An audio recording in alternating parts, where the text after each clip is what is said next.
We're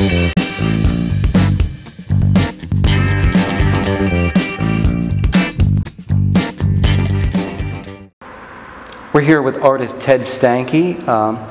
Ted, to get started, tell us a little bit about where you came from, how you got started as an artist. I grew up in Wisconsin and making art since I was a very young child, and moved to New York 2004 when I was maybe mid to late 20s, and making art my whole life.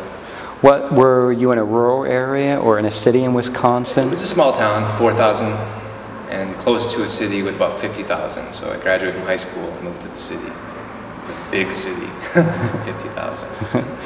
How, being in a small town, how was that like becoming an artist? Did you have mentors, or was there any feedback? I definitely was a standout. You know, I think if the town hadn't been that small, if the class hadn't been that small, maybe I wouldn't have been approached and selected for being especially talented.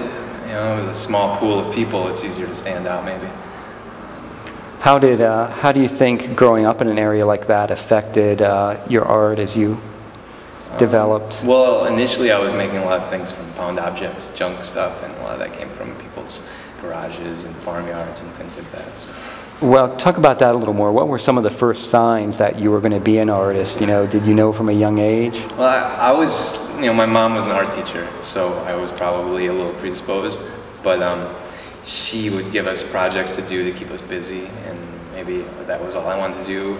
After that, I'm not quite sure. I just know that at one point in time I entered an art contest that she told me to enter, and I won. And so after that point, I kind of started thinking like, maybe there's something to it. Maybe being an artist is legitimate. You know, that's like first or second grade. So.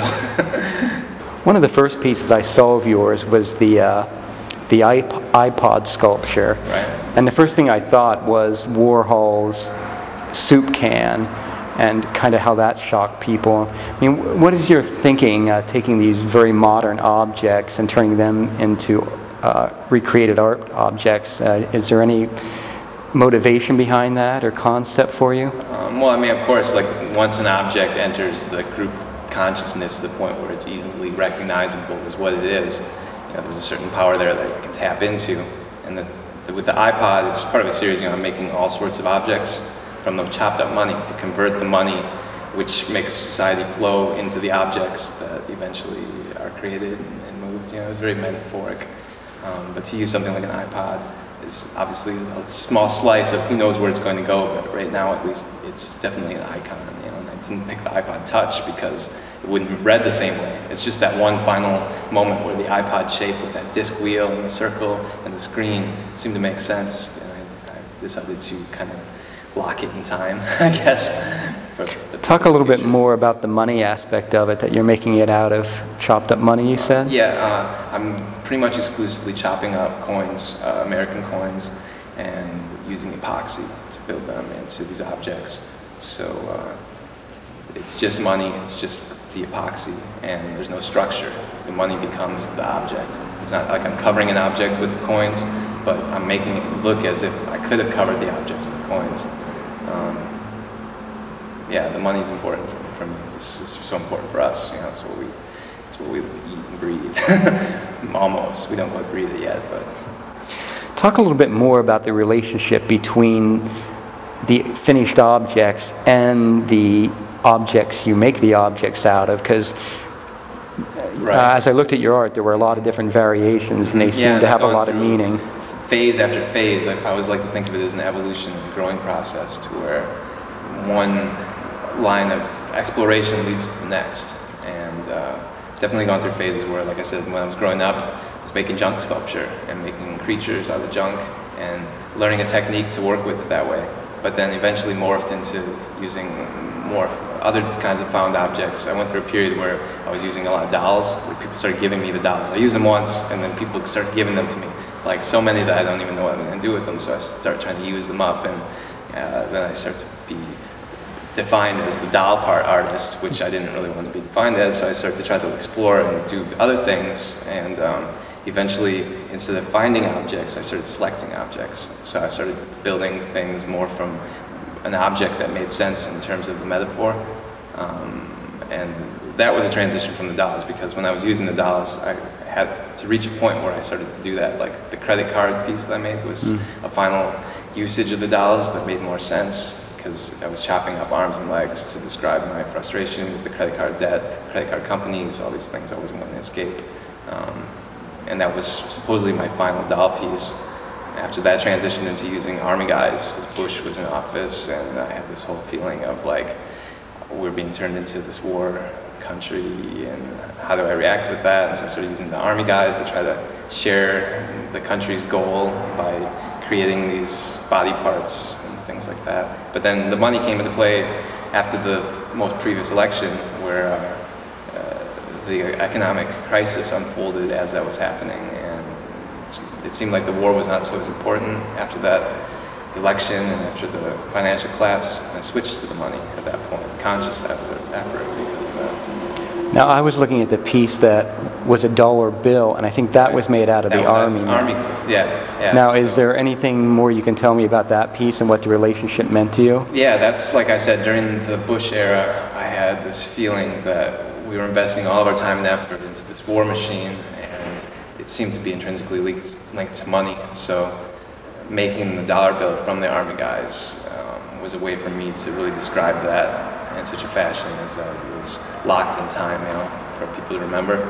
And the serial number on the dollar bill was actually 2000, 2008. There's 8 numbers. So, and then all the other little pieces of information in there. It was like the GW, I think, and F was the series, and 0 is for all the numbers. It was all sorts of like little hidden references to what this meant. And even the signature of the Secretary of the Treasury was just guns, just handguns, because it didn't even matter to me what that signature, to try to make the signature look the right way. I was like, what does it matter? I just make it out of guns, because I'm trying to tell the people of the future that this is what we did with our time and effort. This is how we invest ourselves. And that's what I try to do.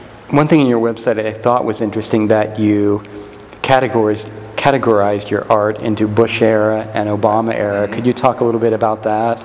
Yeah, I knew when I was in college, I went to college from, I guess, 94 until about 2002 for my undergrad.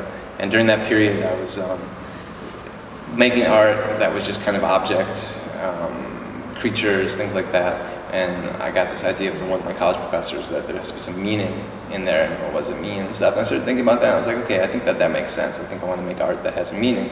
And I was trying to figure out what the meaning would be. And then, of course, when the terrorists attacked 2001, the whole country changed and everything, I was like, okay, now there's a purpose. Now making art with a meaning is not just going through the motion to feel like you have to do it. I felt like I was given a reason to make art with a meaning, and my art after that point was a lot more self-reflection, reflecting on what we do as a society, and what affects us all, and especially the things that frustrate me, how I come to terms with them by capturing it in art and sharing that moment of capturing it. That is obviously a very long, extended moment. People see that and they feel like some kind of relationship to it. I think it can help people who are also frustrated to feel like they're not alone. And there's the off chance that it might change somebody who wasn't frustrated with it before into becoming frustrated with it when they see something that's undeniably intelligent describing something that's undeniably unintelligent. But then all of a sudden they might just say, oh well, obviously I should side with the artist because it makes more sense. Could you talk a little bit about your religion series? When I looked at that, right. I mean, some of it was scary, but some of it also had kind of like a Star Wars feel to it. That brings back to mind. I was trying to remember from way back then why it was I was making art with a meaning and how that worked. And I was taking a lot of art history in college. And so you start to get context of, I'm an artist, I'm going to be an artist. We have our own day and age, but what has worked in the past? What have artists done in the past? And of course, the Middle Ages and the Renaissance turns into all religious artwork.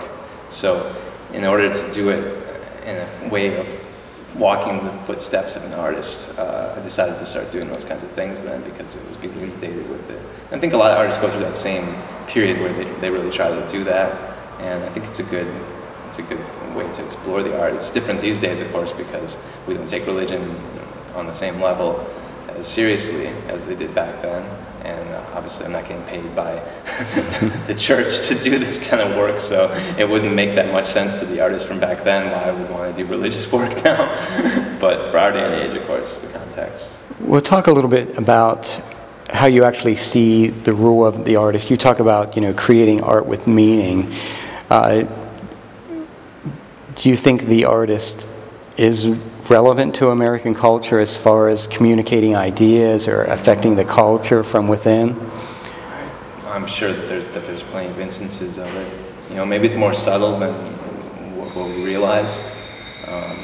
Obviously we're highly affected by images that come to us, even if we don't realize it, even if it's like subconsciously. As far as, has anybody changed the face of it? You mentioned Andy Warhol before, and obviously his images were out there and doing a lot of people's minds. And, he definitely did change the way that they perceived art because he turned it into a commodity that could be produced. But then, of course, he gets the rap of people saying he doesn't make his own work. And then it's a whole nother conundrum, like, are you really an artist if you don't make your own work? And so he raises that question, and it's a building process. It constantly moves from one idea to the next of what being an artist is. So. Thank you, Ted, for talking with us today. Now we're going to take a look at some of Ted's work.